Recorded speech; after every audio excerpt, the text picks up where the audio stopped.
Terus sifatnya orang mukmin lagi wa mimma razaqnahum yunfikun dan menafkahkan sebagian rezeki yang kami berikan. Ya ini termasuk zakat, sedekah. Jadi ada sebuah riwayat mengatakan inna fil mali haqqon. Harta itu ada haknya yaitu zakat.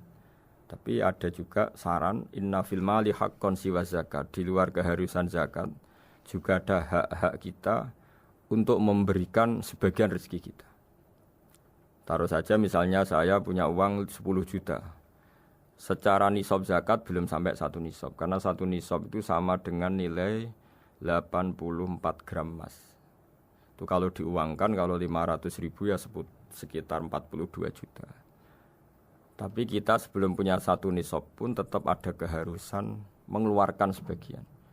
Yaitu tentu dalam fikih kita wajib mengeluarkan uang untuk anak kita, untuk istri kita.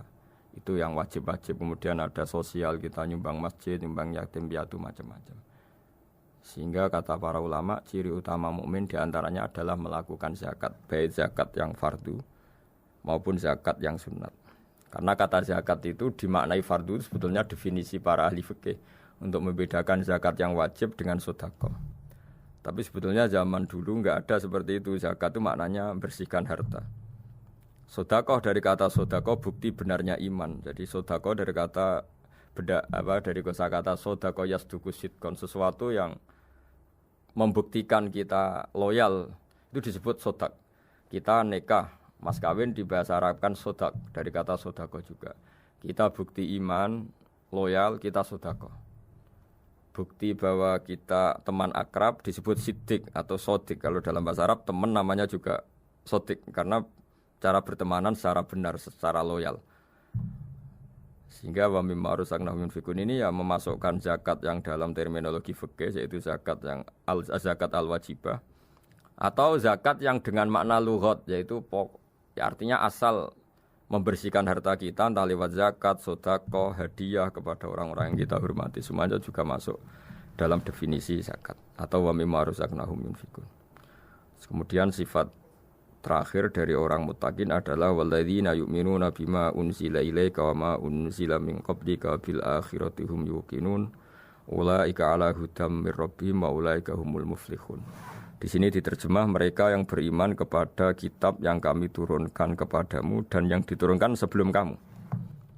Ini kata yang diturunkan sebelum kamu penting sekali karena ciri utama Nabi adalah dia tidak pernah beda dengan Nabi sebelumnya. Karena kebenaran tauhid pasti tunggal. Nabi-nabi dulu pasti mengajarkan tauhid, hanya menyembah Allah. Enggak mungkin nabi berikutnya kemudian bikin ajaran baru dalam tauhid.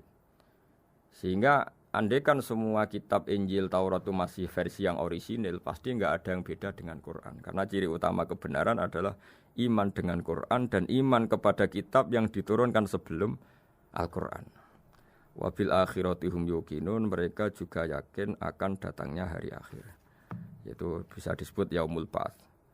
Terus ketika semua kriteria itu terpenuhi baru ulaika ala hudam mir rabbihim wa ulaika humul muflihun. Mereka itulah yang berada pada petunjuk Allah dan merekalah orang-orang yang berbahagia. Para pendengar sahabat Indonesia, semoga kajian ini bermanfaat. Dan ini mulai ayat 1 sampai 5 dalam surat Al-Baqarah, yaitu surat yang dalam tartibnya mushaf nomor 2 setelah Fatihah. Jadi kalau dalam ulumul Quran disebut ada surat yang berdasar nuzulul Quran, yaitu surat Iqra kemudian Muddatsir. Ada urutan surat yang berdasar tartibul mushaf, yaitu yang kita punyai sekarang, yaitu Fatihah, terus Baqarah dan seterusnya. Dan urutan-urutan ini pun sesuai petunjuk Rasulullah SAW. Saya kira demikian. Mohon maaf atas semua kesalahan.